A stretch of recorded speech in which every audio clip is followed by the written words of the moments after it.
Everyone, welcome to study guide. আজকে আমরা class 7-এর ভূগোল বইয়ে দশম অধ্যায় আফ্রিকা মহাদেশ থেকে সমস্ত ইম্পর্টেন্ট কোশ্চেন অ্যান্সারগুলো দেখে নেব। 1 নম্বরে আছে, কোথায় পৃথিবীর প্রথম মানুষের উদ্ভব হয়েছিল?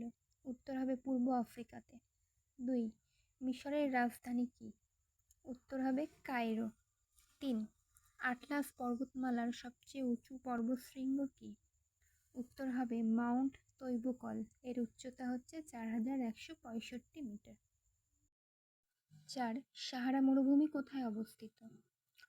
আটলাস পর্বতমালার দক্ষিণ দিকে রয়েছে পৃথিবীর বৃহত্তম সাহারা মরুভূমি অঞ্চল। তাহলে সাহারা মরুভূমিটা হচ্ছে পৃথিবীর বৃহত্তম সবথেকে বড় মরুভূমি। 5, নীল নদের প্রধান দুটি ধারা কি কি? একটা হচ্ছে হোয়াইট নীল আর হচ্ছে ব্লু নীল, মানে একটা নদীর কালার হবে সাদা এবং একটা নদীর কালার হচ্ছে নীল। 6, টক জাতীয় ফলের গাছ দেখা যায় কোন জলবায়ুতে? ভূমধ্য সাগরীয় জলবায়ু অঞ্চলে। 7, আফ্রিকা ও ইউরোপ মহাদেশকে বিচ্ছিন্ন করেছে কোন প্রণালী? মানে এই দুটো দেশকে আলাদা করেছে কোন প্রণালী?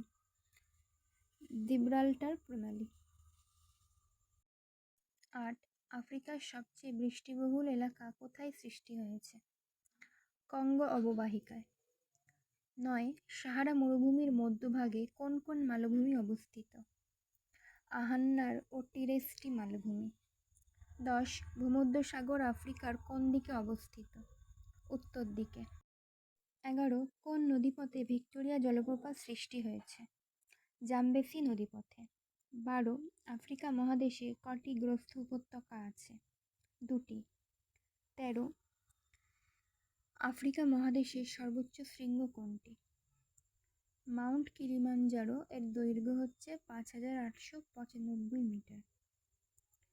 14, আফ্রিকা মহাদেশের গ্রস্ত উপত্যকা অঞ্চলে কোন কোন হ্রদ দেখা যায়?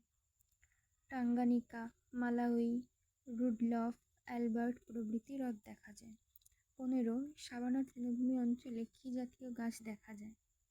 অ্যাকাসিয়া ও বাওয়াব জাতীয় গাছ দেখা যায়।